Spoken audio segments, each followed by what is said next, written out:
My name is Evelyn Carter. I'm 32 years old. And the strange thing about being called Heartless is that sometimes the people saying it have no idea what a real heart looks like. Last Tuesday, my husband's mother stood outside our gate, crying, begging. Her voice came through the intercom, cracked, desperate, almost unrecognizable. Please, I just want to talk. Please let me in. Inside the house, my husband was in the kitchen, making our daughter's lunch. He didn't rush, didn't hesitate, didn't even look up for more than a second. He spread peanut butter carefully across 2 slices of bread, smooth, even, like he'd done it 1,000 times before. Then he cut the crusts off, because Lily hates crusts, and placed the sandwich neatly into her lunchbox. Juice box, napkin, a small folded note. Have a great day, princess. Love, Daddy. Outside, his mother was sobbing. Inside, he was sealing a lunchbox. No anger, no reaction, just quiet focus. Then he glanced at me and said calmly, "Can you drive her today? I have a call at 8. That's my husband, the man they call Heartless. The man who can ignore his own mother's tears and still remember that our 4-year-old doesn't like sandwich crusts. His name is Daniel Carter. He's 35. We've been married for 3 years, together for 5. And in those 5 years, I've watched the world misunderstand him in ways that would almost be funny if they weren't so cruel. His entire family hates me. Not dislike, not tension, hate. To them, I'm the woman who took him away, the manipulator, the outsider who poisoned him against his own blood. They say he changed because of me. They say I turned him cold. But the truth? I didn't take him from them. I found him after they were done breaking him. And for 4 years now, they've been telling their version of the story. So today, I'm going to tell you the truth. I met Daniel 6 years ago, in a hardware store. I know, romantic, right? He was standing in the aisle with drywall tape in one hand, 2 different brands, staring at them like they held the meaning of life. I was there for a smoke detector I didn't know how to choose. He looked at me and said, half smiling, "Do you know which one of these is better?" I said, "I don't even know which one of those is." We stood there for 10 minutes, reading labels, comparing specs neither of us fully understood. By the end of it, I had the wrong smoke detector. And his number. I didn't care. There was something about him. Kind eyes. Rough hands. The kind of laugh that started before the joke ended. On our first date, I learned 2 things. 1, he was a carpenter. Ran his own small business building custom furniture. 2, he didn't talk about his family. I asked the usual questions. Parents, siblings, where'd you grow up? His answers were short. Parents are around. I've got a brother and 2 sisters. Grew up about an hour north. Then he changed the subject. Smoothly, intentionally. I didn't push. Everyone has things they're not ready to share on a first date. But by the 3rd date, I knew something wasn't right. Not with him. With whatever he came from. His phone rang once while we were sitting at dinner. He flinched. Actually flinched. Like the sound itself hurt. He looked at the screen. Declined the call. Placed the phone face down. I watched his jaw tighten. His shoulders lift just slightly, like he was bracing for something that never came. Who was that? I asked gently. He didn't even look at the phone. Nobody important. But his body said otherwise. It happened again a week later. Same reaction, same tension. And that's when I realized this wasn't distance. This was damage. 2 months in, he finally told me. Not everything. Just the outline. We were sitting in his apartment, takeout containers between us. The TV playing something neither of us was watching. He stared at his hands for a long moment before speaking. My family isn't good to me. Simple sentence. Heavy truth. I didn't say anything. He continued, quieter now. They never have been. I'm trying to get some distance, and I don't want to drag you into it. I remember leaning back slightly, studying him. There was no anger in his voice. Just certainty. The kind that doesn't come from one bad argument. It comes from years. I'm not being dragged into anything, I said. I'm walking in. He looked at me then. Really looked. Like he was trying to measure whether I understood what I was agreeing to. You might change your mind, he said, when you hear it. Maybe I should have. Maybe a smarter woman would have. But I didn't. I'm still here. And now, I'm going to tell you exactly what the Carter family did to the man who makes crustless sandwiches for his daughter. Because people love to judge the ending, without ever asking what came before it. Daniel was the middle child. Older sister, Vanessa, 38. Younger sister, Chloe, 31. Younger brother, Ethan, 28. Their parents were Richard and Gloria Carter. From the outside, they look like the kind of family people envy without thinking too hard about it. Big house. 2 clean cars in their driveway. Matching holiday cards. Pressed clothes. Polished smiles. The kind of family portrait people frame on the wall and point to when they want to say, "See, we did everything right." But appearances can be a very efficient kind of lie. Because what the Carters really had was not a healthy family. It was a system. And the system worked because one person kept bleeding into it. Daniel. He was the one who gave. Everyone else took. That was the arrangement, whether anyone said it out loud or not. He started working when he was 15. Not because he wanted extra money for clothes or weekends out with friends. Not because he was saving for a car. Because his father told him, if you want to eat, you contribute. That sentence still makes something in me go cold. Not because it sounds harsh. Because of who it was said to. Not Vanessa. Not Chloe. Not Ethan. Just Daniel. While the others got hobbies, schedules, laughter, and the luxury of adolescence, Daniel got responsibility. Vanessa had cheerleading. Chloe had dance. Ethan had endless afternoons disappearing into video games and whatever excuse passed for being young. Daniel had shifts after school. Daniel had weekends at work. Daniel had summers spent earning money that didn't stay in his pocket long enough to feel like it was ever his. Every dollar he made went toward the household. That was what Richard called family contribution. Funny how family contribution only ever seemed to mean Daniel's contribution. No one else was expected to carry the weight. No one else was told their place at the table had to be earned. Daniel was. And once a child learns that love is conditional, they start confusing usefulness with worth. By 18, he should have been thinking about college. Everyone around him was. Applications, dorms, financial aid, big plans, new cities. But Daniel didn't go. Not because he wasn't smart enough. Not because he lacked discipline. Not because he didn't want it. Because Gloria told him the family couldn't afford to send everyone. Vanessa was already enrolled, she said. Someone had to wait. And somehow the person who always had to wait was Daniel. So he did. He waited. Vanessa went to college. Then Chloe went. Then Ethan eventually went too. Daniel never got a turn. There was always a reason. Always a bigger priority. Always someone else's future that mattered more urgently than his. Instead, he went to work. He apprenticed under a carpenter. Learned fast. Worked harder. Built skill where other people got credentials. While his siblings built resumes on support, Daniel built a life with his hands. And even then, they still found ways to look down on him for it. By 22, the family's finances fell apart. Richard lost his job. The mortgage was behind. Gloria worked part-time, but not enough to catch them up. Panic entered the house then, but not the kind that makes people suddenly grateful. No. In families like that, panic just sharpens entitlement. Daniel had been living in a one-bedroom apartment by then, driving a truck with over 200,000 miles on it, eating cheap meals, stretching every dollar, building his business slowly, one exhausting week at a time. And when the phone rang, he already knew what it would be before he answered. They needed money, so he sent it. $1,200 a month. Every month. For 3 years. 3 years. I want that number to land the way it should. 3 years of someone in his 20s choosing rice and beans, deferred repairs, long hours, and an empty savings account. So a house full of people who barely respected him could keep theirs. He sent home $43,200. $43,200. At an age when most people are still building their own foundation, Daniel was holding up everyone else's roof. And not once did they treat it like a sacrifice. That's the part that still gets me. Not just what he gave, how they received it. Gloria never called and said, "Thank you for saving us." She never said, "I know this is costing you something." She never said, "We're proud of you." She'd call and say matter-of-factly, "The payment's due on the 15th. That was it. Not gratitude. Instruction. Like she was reminding an automatic bill pay account. Like he wasn't her son. Like he was a resource with a pulse. Meanwhile, his siblings, those same siblings the family supposedly couldn't afford to support, were in college, posting spring break photos, buying clothes, living the version of youth Daniel was never allowed to have. He told me once that there was a night he came home from work, exhausted, opened social media, and saw Chloe on a beach with 2 friends holding a drink and smiling into the sun while he was standing in a kitchen eating beans from a pot because he didn't want to waste water on another dish. He didn't say it bitterly when he told me. That was the worst part. He said it like a fact he'd already swallowed. Like disappointment had become so normal, it no longer needed emotion attached to it. Vanessa graduated first. Got a marketing job. Didn't offer to help with the mortgage. Chloe graduated.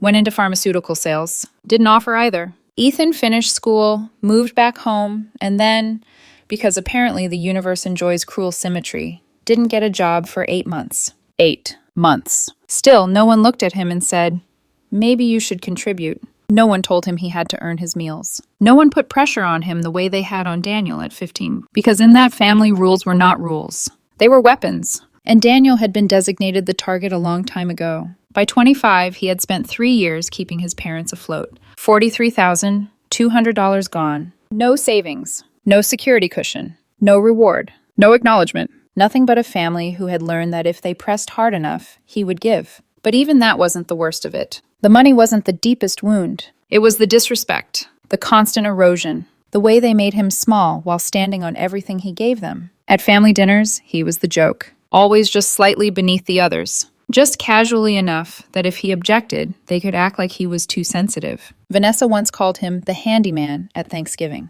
Everyone laughed. Everyone. Even Richard. Especially Richard. Like building things with your hands was somehow embarrassing. Like craftsmanship was inferior to conference rooms and business cards. Like the man paying their bills was less impressive than the people benefiting from them. Chloe once asked him to fix her bathroom sink. And when he did, she told her friends, laughing, "My brother's basically a plumber." A plumber. As if skill only became respectable when separated from him. As if he was useful, but never worthy. At dinners, Richard would talk about Vanessa's promotion, Chloe's sales numbers, Ethan's new job. He'd go on, voice full of fatherly pride. Then someone would ask about Daniel, and Richard would shrug and say Daniel's still doing his thing. His thing. Not a business. Not a craft. Not a company he built with his own hands. Just his thing. By then, Daniel was already making custom furniture that sold for thousands of dollars. Clients waited months for his work. He was building a reputation from scratch. And still, the man whose mortgage he had paid for 3 years reduced it to 2 dismissive words. His thing. Do you know how deliberate some kinds of cruelty are? Because I do. I've watched people disguise contempt as casual conversation. I've watched families wound someone so consistently that eventually the victim starts calling it normal. Gloria was worse in a different way. Richard did the minimizing. Gloria did the ranking.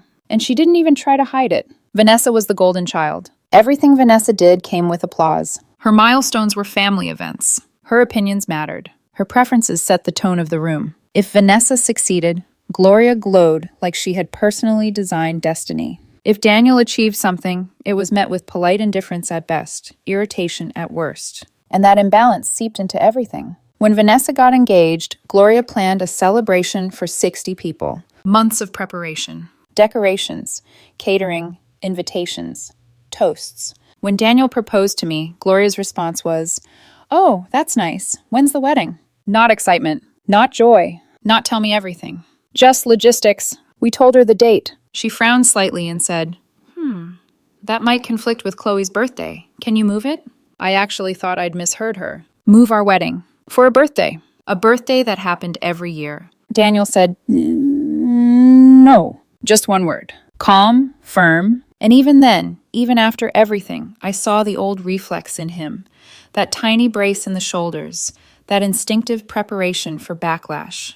Because he knew what came next. Gloria pouted for a week. Then she started telling extended family that Daniel was being selfish about the date. Selfish. That word followed him through that family like a curse they used whenever he stopped cooperating. Not when he paid their mortgage. Not when he gave up college. Not when he kept their household breathing. No, he became selfish the moment he stopped bending. That was the beginning of the crack becoming visible. The beginning of what I think terrified them most. Not that Daniel hated them. Not that he was angry. But that something inside him was beginning to wake up. Something dangerous to people like them. Perspective. He was starting to see the shape of what had been done to him. And once someone sees the pattern clearly, it gets harder to trap them inside it again. I didn't fully understand yet how far this would go. At that point, I only knew this. The man I was falling in love with had been taught his whole life that love had to be earned through sacrifice. That respect was optional. That family meant obligation without reciprocity. And somewhere beneath his steadiness, there was pain so old it had calcified.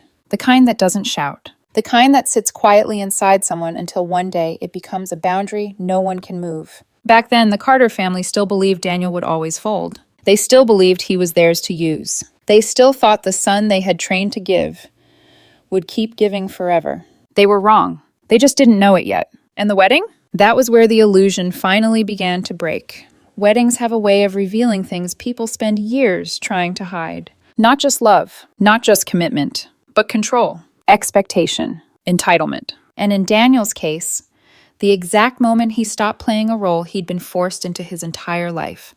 We planned a small wedding. 60 people. Our money. Our decisions. That last part mattered more than anything. because Daniel understood something I didn't fully grasp yet. Money in his family was never just money. It was leverage, a way in, a way to attach conditions, expectations, opinions. Strings that didn't just pull, they tightened. So we didn't ask them for anything. Not a dollar, not a favor, not even input. We thought that would make things easier. We were wrong. Gloria wanted to invite 30 additional people, friends, neighbors, extended relatives Daniel barely recognized, people who had never shown up for him when it mattered, but suddenly needed to witness the wedding. We have to think about appearances, she said over the phone. Daniel leaned back in his chair, calm but unmoving. We are, he said. It's a small wedding. There was a pause. Then her tone shifted, that subtle edge I had started recognizing. This is embarrassing, she said. What will people think if they're not invited? Daniel didn't hesitate. They'll think it's a small wedding. I remember watching him as he said it. No anger. No defensiveness. Just clarity. That kind of clarity makes people like Gloria uncomfortable, because it leaves no room to negotiate. You're being difficult, she snapped. And there it was. That phrase. The one she'd been using his entire life. Not I'm disappointed. Not I don't agree. You're being difficult. A label. A way to turn boundaries into flaws. A way to make the person saying no feel like the problem. Daniel told me later that every time he heard that phrase growing up, it meant the same thing. You're not complying. Megan Vanessa called next. Same argument, softer tone. Just let mom add her people, she said. It's easier. Daniel asked quietly. Easier for who? For everyone. Not for me, he replied. I'm paying for this wedding. There was a sharp inhale on the other end. Then, God, Daniel, why do you always have to make everything about you? I remember feeling something shift in the room when he heard that. Not outwardly. He didn't react. But I could see it. That tiny moment where something inside him stepped back. Like he was finally seeing the pattern from the outside instead of living inside it. Everything about him. The man who had made nothing about himself for 25 years. The man who had sent $43,200 home and eaten rice so others could live comfortably. Everything about him. We didn't change the guest list. We didn't move the date. We didn't bend. And for the first time, Daniel didn't feel guilty about it. The wedding day came, and if I'm being honest, I knew something was going to happen. You can feel it when tension builds like that. It doesn't disappear. It waits. It looks for a moment to surface. Gloria arrived wearing white. Not off-white. Not cream. White. A dress that could have passed for a bridal gown if you didn't look too closely. My mother saw her first. Her fingers tightened around my arm. Is she serious right now? She whispered. I forced a smile. Unfortunately, yes. Daniel saw her too. Just a flicker of recognition. Then nothing. No confrontation. No scene. Because reacting would have given her what she wanted. Attention. Control. A shift in focus. So we ignored it. The ceremony went on. We said our vows. We built something in front of people who actually cared about us. And for a few hours, it felt like the start it was supposed to be. But Gloria didn't stop. At the reception, she moved from table to table, smiling politely, speaking softly, just loud enough to be overheard. It's lovely, she'd say. Very intimate. Intimate. That word again. She used it 7 times. My maid of honor counted. Every time she said it, there was a slight tilt of her head. A subtle implication. Small. Limited. Less than. It was never direct enough to call out. That's how people like her operate. They don't attack. They suggest. They plant seeds. Let other people draw conclusions. And walk away with clean hands. Daniel noticed. Of course he did. But again, he said nothing. Not because he didn't care. Because he was done engaging in games that only worked if he played. After the wedding, things escalated faster than I expected. Because something had changed. Not just in Daniel. In how the family saw him. For the first time, he had drawn a line and held it. And people who are used to unlimited access don't respond well to limits. Especially when those limits apply to them. Around that time, Daniel's business started growing. Really growing. He'd been featured in a local design magazine. Then another. Orders started backing up months in advance. Clients were willing to wait. Willing to pay. For the first time in his life, he wasn't just stable. He was successful. And suddenly, his family was paying attention. Ethan called first. Hey, he said, casual, like nothing had changed. I need $5,000. Business investment. Can't tell you what it is yet, but it's guaranteed. Daniel didn't even blink. No. Silence. Then a laugh. Come on, I'd do it for you. Daniel's voice didn't shift. You've never done anything for me. The line went dead. Minutes later, Gloria called. Your brother says you refused to help him. Yes. Daniel, family supports each other. He exhaled slowly. I supported this family for years. That's different, she said quickly. Of course it was. Because it benefited them. Chloe came next. She needed a co-signer for a car. Her credit was bad. Daniel said no. "I'm your sister," she snapped. "You're my sister who called me a plumber in front of your friends," he replied calmly. "Find someone else." Click. Then Vanessa. Not money this time. Something more calculated. "I'm redecorating," she said brightly. "I want one of your dining tables." Daniel's tables sold for $6,000 to $8,000. She wanted it for free. "It's family," she added. "You wouldn't charge family." Daniel leaned back, staring at the ceiling for a moment before answering. "I charge everyone. That's how business works." Her tone hardened instantly. "You've changed." There it was. Not gratitude. Not respect. Just accusation. "And that woman," she continued, "she changed you." "That woman." Me. I remember standing in the doorway hearing it, waiting for him to respond, waiting to see if maybe, just maybe, he would hesitate. He didn't. "No," he said. "I changed because I stopped letting people take from me." Silence. Then she hung up. And just like that, 3 calls, 3 rejections, 3 fractures, and one very predictable outcome. Gloria called again. This time there was no pretense. "Your siblings are telling me you've become cold," she said. "Selfish. You're not the boy I raised." Daniel sat very still. And when he spoke, his voice was quiet, measured, final. "The boy you raised sent home $43,000 while his siblings went to college and no one said thank you." There was a pause, a long one. "The man I became says no." Gloria inhaled sharply. "You're tearing this family apart." And that was the moment everything snapped into place. Daniel didn't raise his voice, didn't argue, didn't defend himself. He just said, "This family was broken long before I stopped paying for it." That conversation was the beginning of the silence. Not temporary, not emotional, permanent. Because something fundamental had shifted. He wasn't negotiating anymore. He wasn't hoping they'd understand. He wasn't trying to be seen. He had seen enough. And once someone reaches that point, there's no going back to who they were before. What followed wasn't one big dramatic explosion. It was quieter than that. More deliberate. Call by call. Number by number. Boundary by boundary. Daniel started cutting them off. His mother. His father. His sisters. His brother. Aunts, uncles, cousins. Anyone who called to repeat the same script. Family is everything. You can't let a woman come between you and blood. You're being manipulated. He gave them all the same response. "I'm not discussing this. If you call again about it, I'll block you." Most of them called again. He blocked them, one by one. No anger. No hesitation. Just removal. Like clearing something toxic out of a space you finally want to breathe in. Permanent. And in that silence, for the first time in his life, Daniel had peace. But peace, for people like his family, feels like rejection. And rejection is something they were never taught how to accept. So they didn't stop. They just changed tactics. And 4 years later, they came back to the gate. 4 years of silence sounds dramatic when people say it out loud. Like punishment, like anger stretched too far. But living inside those 4 years, it didn't feel like punishment at all. It felt like peace. In those 4 years, Daniel didn't fall apart. He built. His business expanded, slow at first, then all at once, like something finally given room to grow. He hired 2 apprentices, then a third. He was featured in more magazines. Clients came from other cities.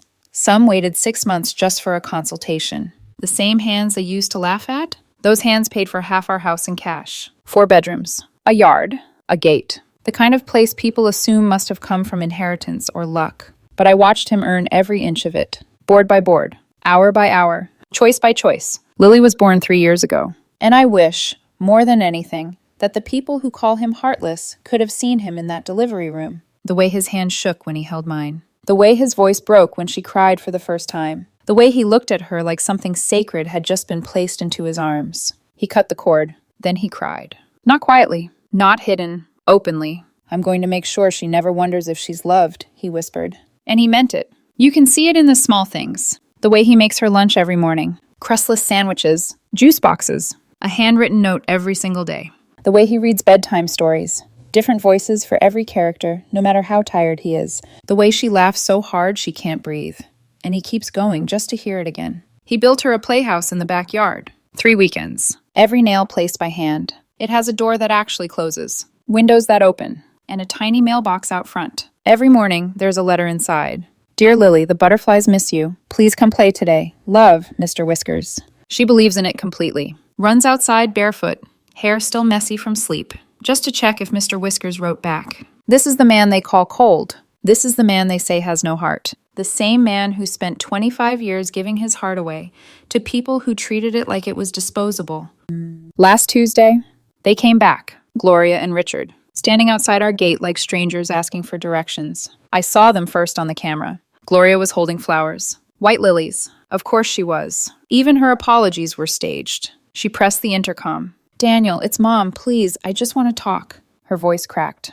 "I know I made mistakes. I know I wasn't fair. I want to meet my granddaughter, please. She's 4 and I've never met her." Inside, Daniel glanced at the screen. Just once. Then he turned it off and went back to making Lily's lunch. No hesitation. No internal struggle. Just a decision that had already been made years ago. I watched her stand there for 45 minutes, crying, talking into a speaker no one was listening to, repeating apologies that had come too late to matter. Eventually, Richard led her back to the car. They sat there for another 20 minutes before driving away. When Daniel got home that evening, I told him how long she stayed, what she said. He listened, nodded once, then said, "She wants to meet Lily."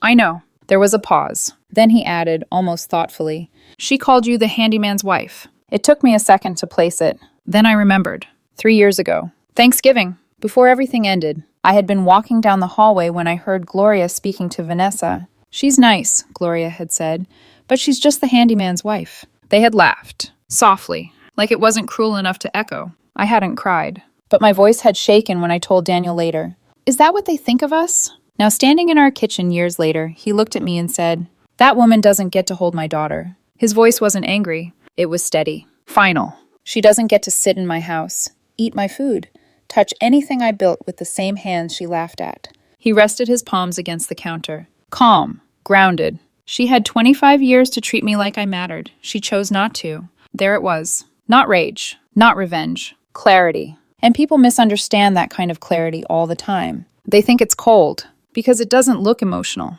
But it's not the absence of feeling. It's the result of feeling finally settling into truth. They didn't stop after that. Of course they didn't. Vanessa sent a letter, handwritten, carefully worded, full of apologies that sounded practiced. She said she'd been reflecting, that she realized the family had treated Daniel unfairly, that she wanted to make amends, that she'd heard about Lily and wanted to be part of her life. Daniel read it once, then set it down. She didn't realize any of this until her marriage fell apart, he said. Now she needs someone to lean on. He didn't reply. He didn't keep the letter. He threw it away. Ethan showed up at the workshop next, walked in like he still belonged there. "Bro, we need to talk." Daniel looked at him, then at his client. "I'm sorry," he said to the client calmly. "Give me one moment." Then to Ethan. "You need to leave." Ethan laughed like it was a joke. "Come on, it's been 4 years." "It'll be 40, Daniel said. "Leave, or I call the police." Ethan left. Chloe tried through Instagram. A long message. Apologies, regret, growth. Daniel blocked her without reading past the first paragraph. 4 attempts, 4 rejections. Because those 4 years of silence, they weren't punishment. They were protection. And Daniel wasn't giving that up for people who had spent decades taking from him. Then Gloria escalated. She started posting online. Long, emotional posts about being estranged from her son, about the pain of never meeting her granddaughter, about how a mother's love never fades. She posted old pictures of Daniel as a child, smiling, innocent, captioned with things like, "I miss this boy. Where did he go?" And sometimes, "Who took him from me?" She didn't say my name. She didn't have to. The implication was clear, and people believed it. Strangers, church friends, neighbors, commenting things like, "Praying for you. No child should abandon their mother. That woman must be controlling him." A friend sent me screenshots. I showed Daniel. He read them quietly, then said, "She's performing grief for an audience instead of doing the work in private." That was all. No response. No defense. Because engaging would have meant playing her game. And Daniel stopped playing a long time ago.